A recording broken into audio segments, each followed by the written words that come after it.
Welcome to the Global Discussion with creatives, leaders and thinkers. My name is Simon Hodgkins, and it's wonderful to be joined today by Andy Sporring. Andy, you're very welcome to the podcast. Let's begin by asking you to introduce yourself. Tell us a little bit about the work that you do, a little bit about the writing and all the wonderful areas that you're involved in. So over to you, Andy. Thank you, Simon. I'm from Sweden, obviously.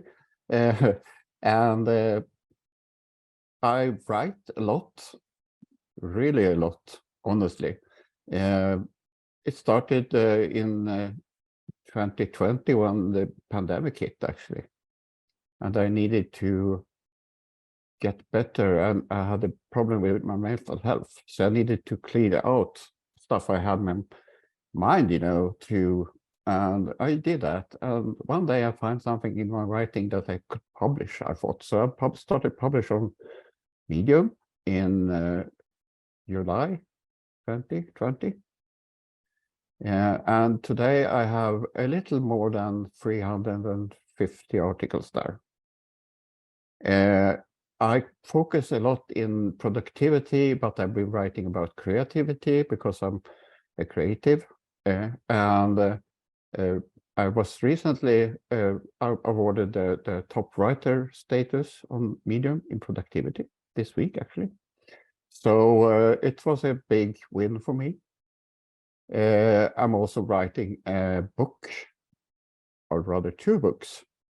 One on note-taking and another is a crime novel that I started during NaNoWriMo. And hopefully both of them will be published this year. So there's a lot of writing going on in my life. Before that, I was actually on sick leave for 7 years. I didn't do anything. I was totally isolated and I was in a really bad state, to be honest. So in 2021, my daughter and her partner rebuilt an old yard house for me to move into on Värmdö, and I moved in there and my life changed totally. In October, I met the person that I'm going to marry, Miriam, and we're getting married now on the 29th of April. I'm also a musician. I have a background as a violin player and a viola player. I composed a lot of music also. I go all in everything I do, basically. So, yeah. So I had a hiatus for 15 years with my composing of music until last year when I composed a piece for clarinet and strings for Alexandra White of Creative Work Hour. And she's going to perform it in London now in the end of March.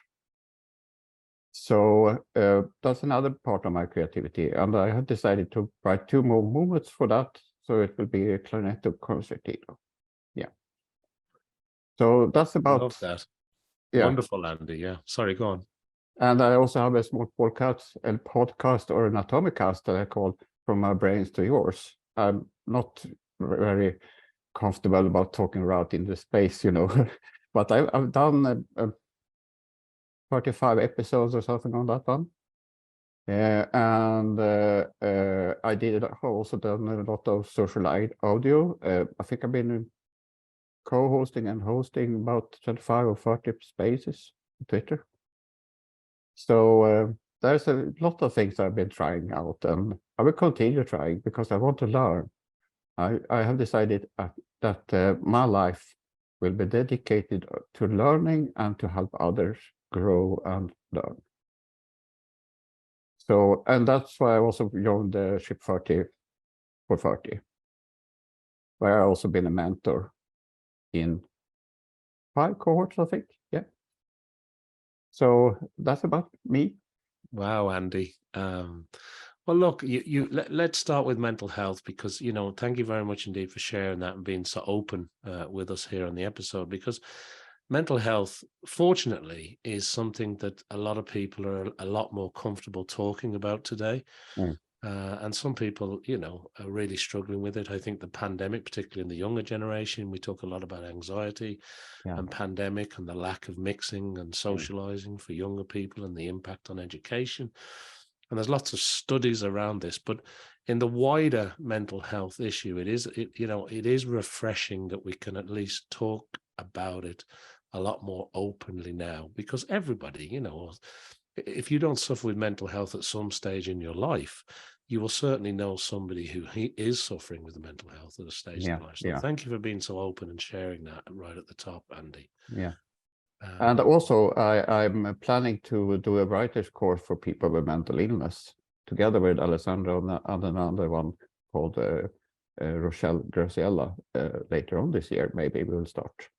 And that was suggested to me by my psychologist. So, because she said, you have done it, you can help others do it.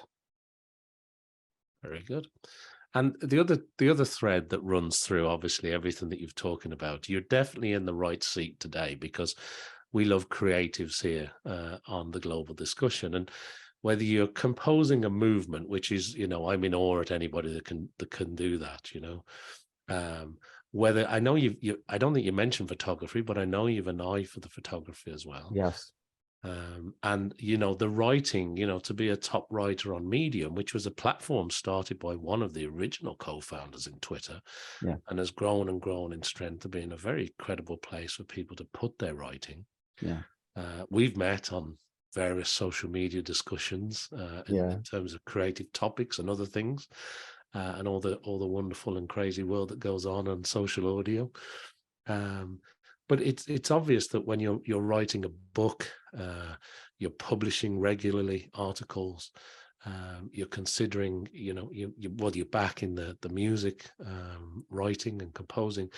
There's a lot of output coming from you, but you seem to be coming at this from a really reflective time in your life where you've reevaluated what's important. And you mentioned there, didn't you, that you want to spend your life sort of being able to do this, and also in the service of helping others, which I think is a wonderful thing, Andy. I think that I've probably always been kind of a mentor in my life, whatever I've been doing. So I think it comes from my father. He was a priest and a scholar. He was very intelligent.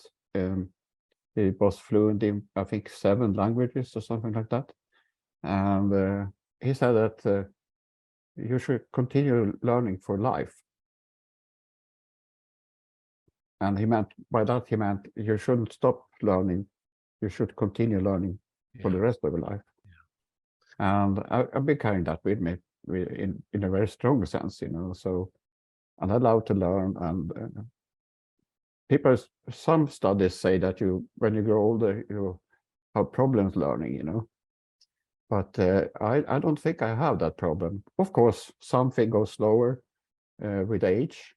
I'm 63, by the way, and but I see young people in their 30s struggling with the things I have had very easy to learn, So I don't think age has anything to do with it. Right? Yeah, it's an interesting point that you raised, because I know when I did my school education and, your college, university type studies, and I found that something I had to work really hard at, and I'm glad that I did it. But I can remember when I'd finished that, the last thing I wanted to do was pick up the books again. And I kind of switched off for a few years, to be honest with you. And I don't know whether, some people go traveling, some people jump straight into a career, etc. But I would echo what you've said. I think as I'm getting older, I'm probably learning more now than I've ever learned. I mean, every day is a learning day, which I really love. I'm sort of, that phrase that you absorb information like a sponge. There's so much information out there, and you kind of go, I don't know how I'm going to fit all this in. I know you have to be a little bit selective, right? Yes. I mean, there's a thing like information overload for sure. And I have been seeing that I have to be careful with myself, because I have Parkinson and my brain isn't working exactly like I wanted to any longer, because I've been mentally ill, and stuff like that. but my cognitivity has grown so much since I started writing, you know. And sometimes I overestimate myself, and I have to take a break for a couple of days from internet, basically, to just recover. So information overload is a real thing, and people should be aware of that, really. 100%, Andy. And I think a little digital detox every now and again certainly helps. I would agree. Tell me a little bit about the books, though, because you mentioned, is it on note taking? Tell me a little bit about the books that you're writing, where that's coming from, and what are you going to be producing now?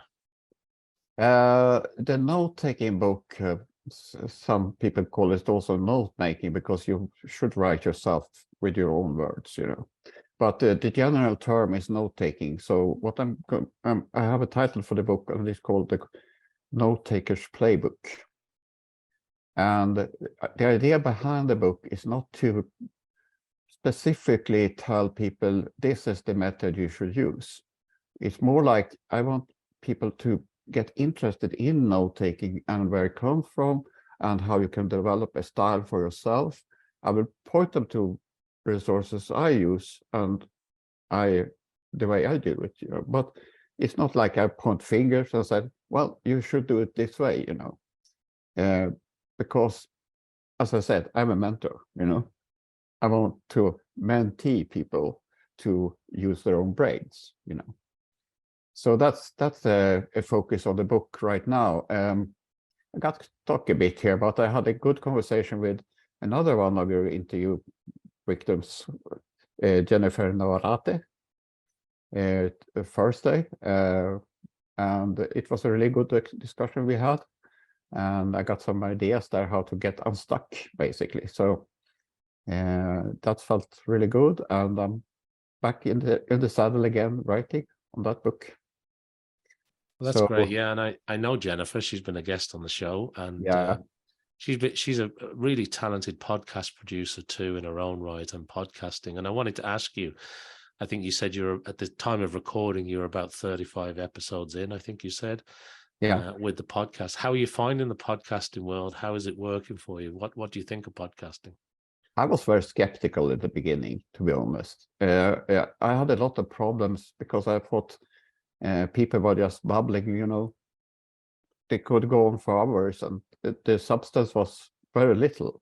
But then I found this app called Snipped, and that made a whole difference for me, because I can move forward or backwards, and I can save episodes, and I can get transcriptions and put it over to Readwise and into my system and use it when I write. And that changed the whole scenario for me, basically. And obviously, it's not easy for me. I'm not a native English speaker. I sometimes struggle to find the right words, and I try to when I'm atomic casting. I call it atomic casting because it's like 7 minutes or something. I want it to be spontaneous, you know, not read what I've been writing, you know, because I could basically use my more than 400 essays as a background for my podcast. But I mean, who cares?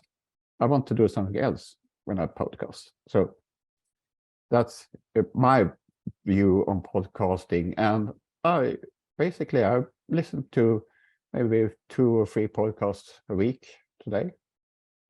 And that's what I do. I'm kind of selective, you know, because I want to find material that interests me and trigger my own creative process, basically. Well, that's great. And, you know, I think that's the wonderful thing about podcasting is you can sort of find that niche that works for you. You can find that community that works for you. And to some degree, it's a little like writing in that point. I mean, it is content that's out there and shared, but it doesn't, like with writing or with audio or video, you don't have to appeal to everybody. You have to find the people that you're working with and that you want to talk to. And I think that's one of the benefits. But obviously, for anybody who gets past, I think most people in podcasting will talk about pod fade, and I think most podcasts probably publish a couple of episodes. I don't think many get past 7. So you've already excelled, you know. And the other stat that I heard, I don't know how true it is, but I did hear that when you get to 100 episodes, which I've done on a previous podcast, not yet on this podcast, that you really learned an awful lot about how your podcast works and your audience and your community. And I think there's some truth in that. Yeah, for sure. I think Jennifer said something like that also, that if you get over the threshold of, was it 7 episodes? I think so, Andy. Yeah, I think so. You have done something that not everybody does. So I've been doing that. So I'm pretty proud of myself. Yeah, it's going well. That's really, Yeah. really good.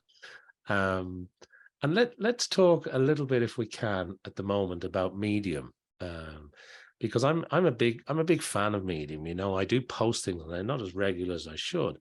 But for somebody who's posted 300 articles on Medium and is a top writer on Medium, I'd like to ask you about your experiences using Medium, why you use that as a platform to publish your materials, and if there's been any learnings from, you know, working with that as a writing platform.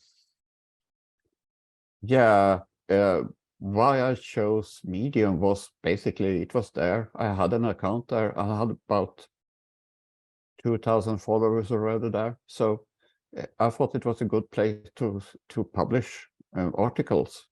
I've been a blogger before, you know, between 2008 and 2012. I had a pretty successful Swedish blog. I wrote about social media, basically. And I was also working with the personal and company branding in the beginning there. I didn't have an education. I saw a niche and I took it, claimed it. And I was also writing for large branding blogs around the world about branding and personal branding for a while there. Then I got sick after my mother died. And when I came back, I had lost everything. Nobody was interested in what I was doing. So yeah, I had to regroup and do something else. So I went into a library and worked there for 2 years. So yeah, but Medium, I didn't want to have my own blog, you know, because I knew I wanted to have an audience. To build an audience, if you have starting a blog, it will take years before you have any traction at all. I have about 5,200 views on my articles every month. And about a quarter of those read the articles. I can see that. And it gives me a small income, about $100 a month or something like that. And I'm pretty comfortable with that because I don't need to earn a lot of money, but because I'm retired, I have a very small pension. This extra money is so valuable, you know. So, and what I think in the beginning, I thought it was really hard, and I was invited to publish on some of the publications there. But then I was really attacked by somebody there that was an editor, and she said, "We will not publish anything more from you because you write so bad English." And although I used Grammarly, you know, to spell check and grammar check and everything, no, it wasn't good enough for her. Later on, she was kicked out of that publication. I saw that, but I decided I will not publish through another publication again. I will use my own name. So, and at one point in, I think it was in August 2021, I was thinking, no, it was earlier that year. Yes, in May, I was thinking, no, I will not continue writing here. Nobody's reading. I had like 6 or 5 reads on my articles, you know. Well, and then I said, okay, can I write one article per day and publish one article per day for 31 days? I will continue writing on Medium published there. So I did that and I continued. And in August, I wrote an article called Note-Taking in 2021. And that is still my big earner. It totally broke the glass ceiling. I had 5 days with 500 reads on that article in a row. And that changed everything for me. So, yeah. Yeah. And that's great in terms of the growth and using it as a platform and having an audience. And it's great to see the reads, etc., going up on a regular basis, of course. But there's also a love of writing, obviously, for somebody who's been a past blogger, for somebody who writes. You must have a real deep-rooted passion for writing and the expressive nature of being able to write, whether it's in a digital medium or whether it's actually producing a book. Where do you think that passion and that love come from? There are some factors I can see. It's the fact that I had to stop playing my violin and my viola 50 years ago because of my shakings. I was pretty good. I had a semi-professional career in playing, you know. I was sought after, and I played on a couple of recordings, you know, and everything. But then 15 years ago, I had to stop playing because of my shakings, you know. So anyway, writing, I can say, is in my blood, really, because both my grandparents, both my paternal and my maternal grandfather was journalists, and one was even a chief editor on a pretty big newspaper in the northern part of Sweden. So there's something in writing that I think it's in the blood too, you know, even if I didn't consider it as a career or a creative whatever. But I realize now that a lot of that comes from what I probably have seen my grandfathers do, you know. And yeah, I like writing. I like the written word. I like writing in English because there's a larger audience. And somehow, whatever I've been writing and published in Swedish has never hit at all. It's a difficult market, Sweden. It's a very secluded market, just put it light. And I mean, if we look at the ship 30 for 30, I think we have had about 12 Swedes in total. And I'm probably one of the more long runners there. So Andy, just while you mentioned Ship 30 for 30, I'm very aware of it, you know, and I know quite a lot of people, maybe in a social audio context or people on Twitter will see it a lot, Ship 30 for 30. Yeah. But for our audience that may, you know, for some of our audience in other parts of the world that may not be as familiar with Ship 30 for 30, could you maybe just explain a little bit about what it is? And I know you did it yourself, right? Yeah, it's a cohort-based education, you can say, in digital writing. What you are going to do for 30 days is write essays and publish essays. And it's led by two brilliant guys from America, Dickie Bush and Nicholas Cole. Nicholas Cole is probably one of the biggest digital writers, and I think he publishes a book every month or something like that. And he has written some of the most brilliant books in techniques in writing, you know. So you're in good hands if you enter that. And I was giving that first cohort from them because I wrote on Twitter and I said, I can't afford it, but I would really like to do it. And Nicholas Cole contacted me and said, we will get you in there. So I'm forever grateful for those guys because they have a big heart and it's a big family when you enter the Ship 30 community. And I have gained some of my best friends for life there, basically. Yeah, it's a very strong community, yeah. Yeah. And now I think it's 1st of April, next cohort starts there. So very good. Yeah. And if anybody wants to, I can give you my affiliate link so they can sign up. There you go. Get in touch with Andy urgently. Yeah. Something that you posted recently in a similar vein of thought is you said that creativity can kill creativity if it isn't given the space to flourish. And I know that was something from maybe a few years back, and you kind of revisited that quote. Could you maybe just unpack that a little bit for me? Yeah.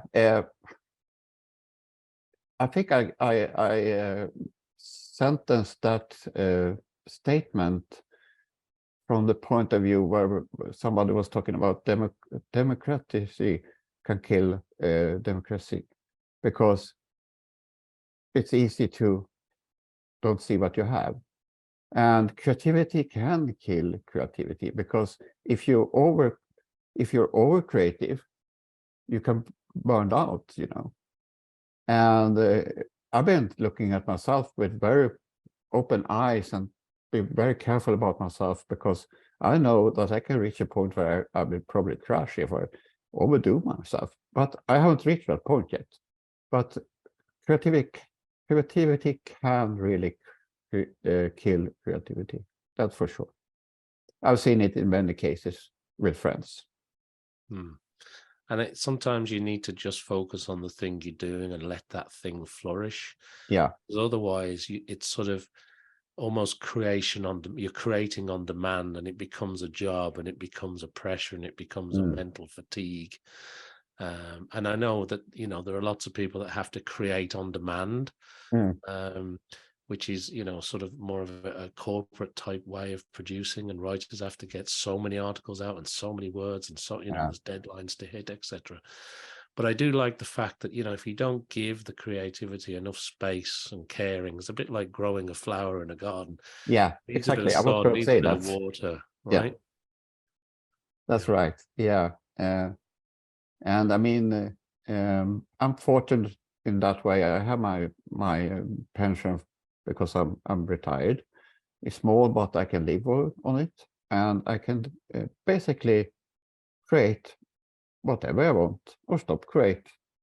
I will not do that, but and I think if I stop creating, my fiance says to me sometimes, "Now you're starting to be a little grumpy, Anders. Have you not been writing today?" No, I don't think so. Oh, you go sit and write for an hour and come back later. Very good. So that she also sees it in me, that the need for creation and writing is something I really flourish from, you know. Yeah. And I think it would be disastrous for me if I stopped, you know. So yeah. No, a creative outlet for people that are creatives and think creatively is so important. But also that very, you know, keeping a close eye on the fact that you don't want it to let it become all encompassing, where it you know, because it's not physical labor. You're not lifting boxes or moving, you know, pallets of goods around, but the mental capacity that's taken up with a creative, people that are in the creative fields, they understand that, you know, it does take a lot. And the outputs, the sort of creative expressions, they are sure. I don't want to liken it to a dopamine hit, but being able to express yourself creatively is an important part of life. But it can take a toll if you don't keep a close watch on it, right? Yeah. And I mean, I have a strong support group in the creative work hours that Alessandra runs, Alessandra White. We meet up every day almost. I am not there every day, but she has it open Zoom meeting every day, and we're usually about 15 creative that meet up there. Start the meeting by telling what we're going to work on, and by the end before the end of the hour, we talk about how it's made, you know. Yeah, it's important, and I think it's wonderful that whether you're sitting in Sweden or whether you're sitting in another part of the world, through the tools and the technology, and whether whether it's social audio or some other type of platform, that we can all connect and speak like this, talk to each other and provide that support and that area where we can ask questions, learn from each other, etc. So it is wonderful that we have that ability today to do that. Yeah, I mean, I last year I had about 80 Zoom meetings one-to-one with different people from all around the world, and it was a marvelous experience for me to meet other people from other areas, talk about whatever. I once met a guy that had been a personal cinematographer for Putin, and he was on the run from Russia because he had a death threat on him. So that was kind of exciting to meet such a person. And the day after, I met a Ukrainian person. So it was really a strange and wonderful experience, actually. So yeah, we're probably more globally connected now than we've ever been at any point in time, and it seems to be getting closer, which is a good thing if we manage it properly. I also think I'm very glad to be living in this time and age. I mean, the possibilities are endless, When I started out in 2008, it was kind of limited still, and everything was in the experimental stage, basically, So for me to re-enter this world after 12 something years again, it was kind of marvelous to see the possibilities that was there, So yeah. Well, thanks for sharing that, Andy. I want to change gear a little bit now, and I want to ask you a couple of questions. It's not like a quick fire question round, but I've got a number of questions I want to ask you, and I like to ask my guests, particularly creatives, about their learning style. So when it comes to onboarding information, do you read for pleasure, for business? Are you more of a visual learner? Do you learn more from talking to people? Are you, putting on Netflix at the end of a busy day? Are you an audiobook kind of guy? How does it work for you? What kind of things do you like to read up on or look into? And what kind of mediums are you using to absorb information? I read a lot on my Kindle because it's convenient and easy to have it with you, and also I can get my annotations over to Readwise. It's practical in that sense. It's usually productivity, creative books I read there. I watch not so much YouTube videos, but sometimes I want to learn something special. I go in there and watch what they're doing in this and that app just to see how it's done, Usually I can find it out myself, but sometimes I need to, get a push in some direction. Podcasts I listen to maybe 3 or 4 episodes a week.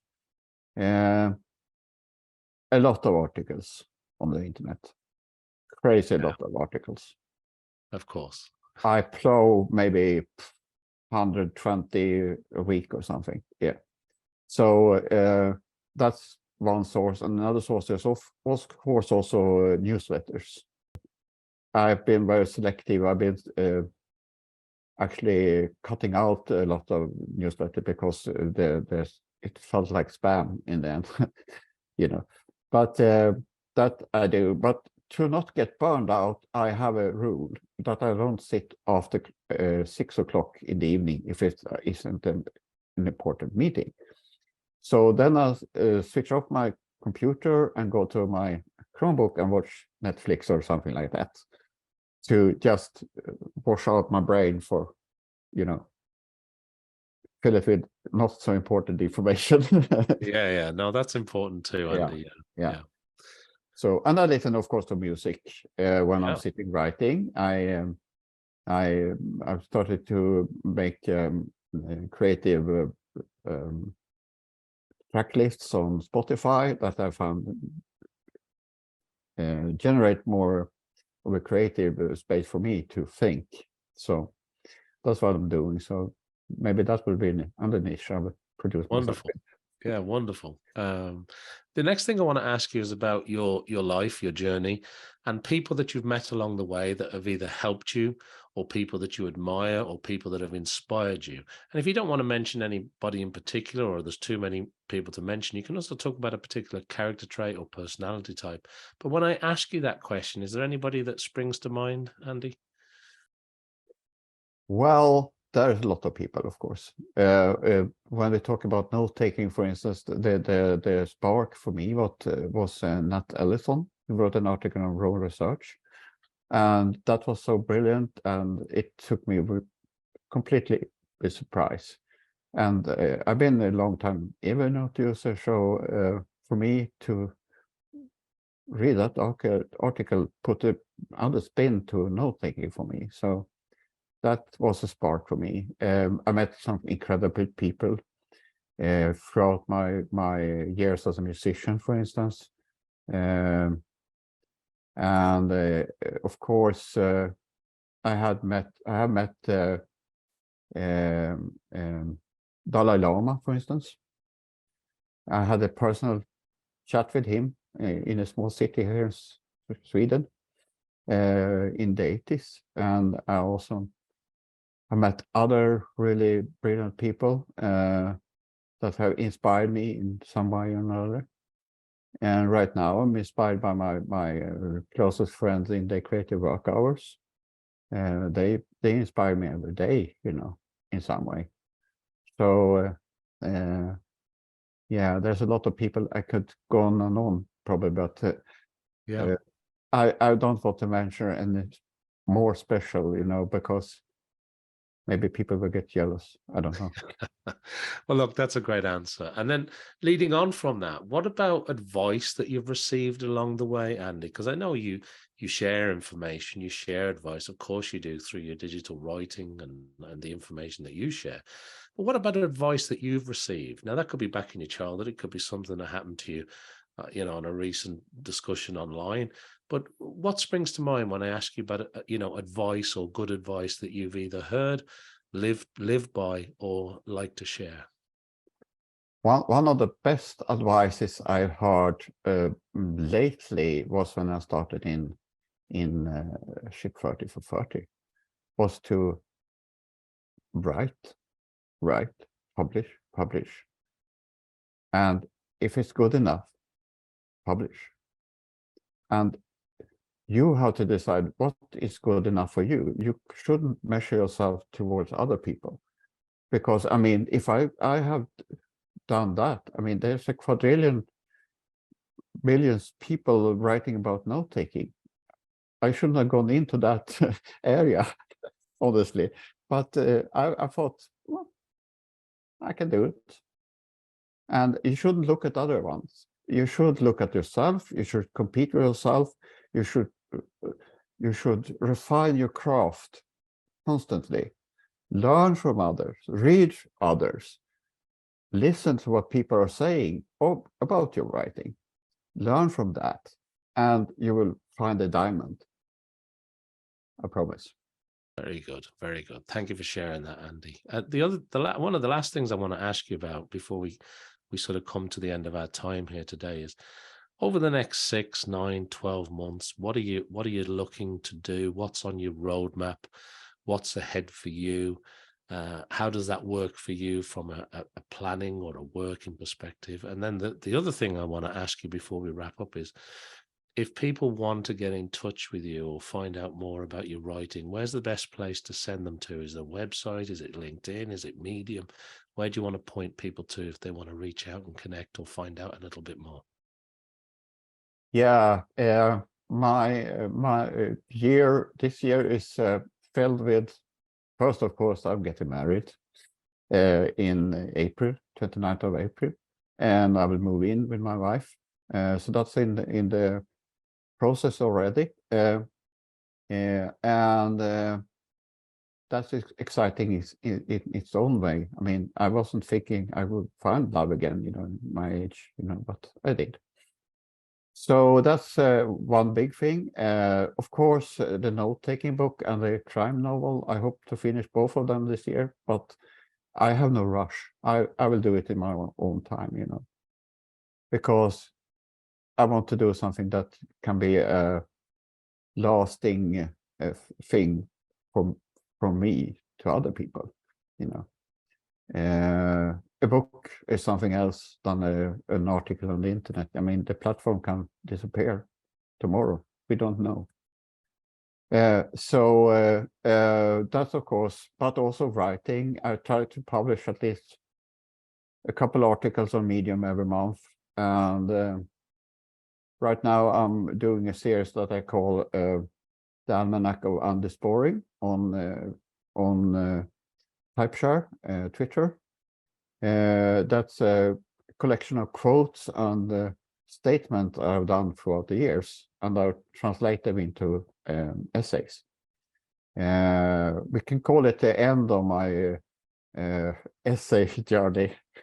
I'm not sure, but I hope to write about, so I get up to 500 essays in total. I'm already at 426 or something, I think. So I'm getting closer. So that's, I don't have a planning per se. I have an open planning, but I realized that now I have so much on my plate, I need to get back to to-do lists. So I wrote an article about to-do lists that I published yesterday on Medium, of course. And if you want to read what I'm writing, you can search for sporring.biz on Medium, or type it in your web. And of course, you can follow me on Twitter. I'm Anders Sporring, one word. There, my full name is Andy Anders Erik Sporring. So in Sweden, I'm called Anders, but internationally, I'm Anders Sporring. So, and I decided to change my name last year because it was convenient. So there you have it. I'm not hanging around on LinkedIn so much, but I have a profile there with about 1,600 people or something like that. And on Twitter, I have 14,000 something, I think. Yeah. So Twitter and Medium is the best place to find me, because there on Twitter you can also read my essays, of course. Wonderful, wonderful. Well, Andy, it's been great to have you as a guest today on the Global Discussion. Congratulations on the wedding. I'm sure it's going to be a very, very happy and great year for you. Continued success with the writing, the books, and everything else that you're doing. Yeah.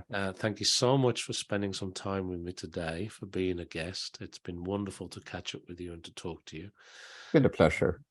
Thank you, Andy. And I also want to thank everybody who's watching or listening to this episode around the world. I'd like to ask you to like, follow, subscribe, do all the things that we need you to do to help support this podcast. And I hope that people will meet me back here for some more discussions with creatives, leaders, and thinkers. But thank you, Andy. It's been an absolute pleasure to catch up with you. Have a great year. Look forward to talking to you again soon, my friend.